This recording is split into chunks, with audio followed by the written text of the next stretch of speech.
Hello everyone, welcome back to my channel creativeness of Nithya.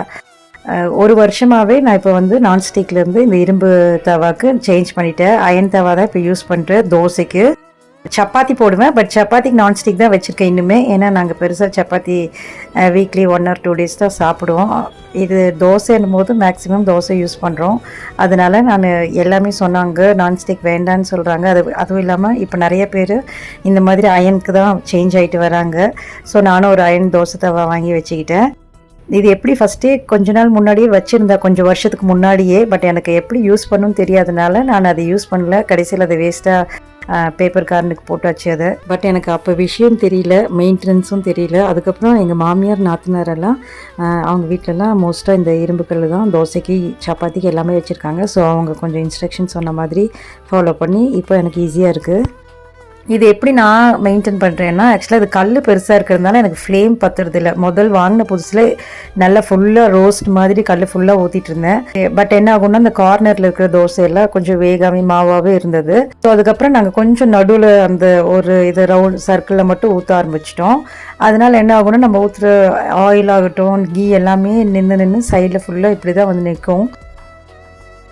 இதை நான் எப்படி க்ளீன் பண்ணுறேன்னா, சூடாக இருக்கும் போதே கேஸில் தோசை ஊற்றி முடிச்சுட்டு அந்த சூட்லேயே லைட்டாக அந்த கத்தி வச்சு சைட்லலாம் சுரண்ட ஆரம்பிச்சிங்கன்னா ஸோ அழகாக வந்துடும்.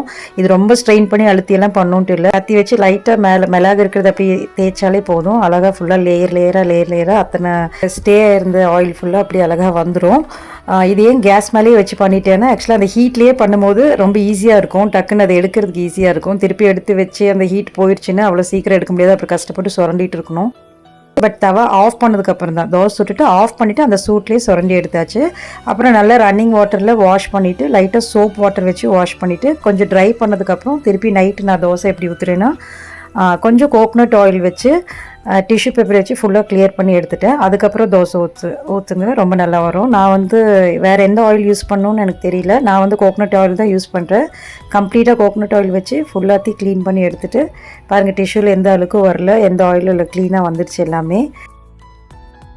தோசையும் கல்லில் ஓட்டுமோன்னு ஒரு பயம் வேண்டாம். பாருங்கள் எவ்வளோ அழகாக ரோஸ்ட் மாதிரி தோசையும் சூப்பராக வந்துடுச்சு. நல்லா திருப்பி எடுத்தாச்சு.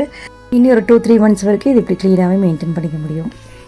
நீங்கள் யாராவது அயன் தோசை தவா வச்சுருந்தீங்கன்னா இந்த மாதிரி பண்ணி க்ளீன் பண்ணி பாருங்கள். I hope you like this video. Thanks for வாட்சிங்.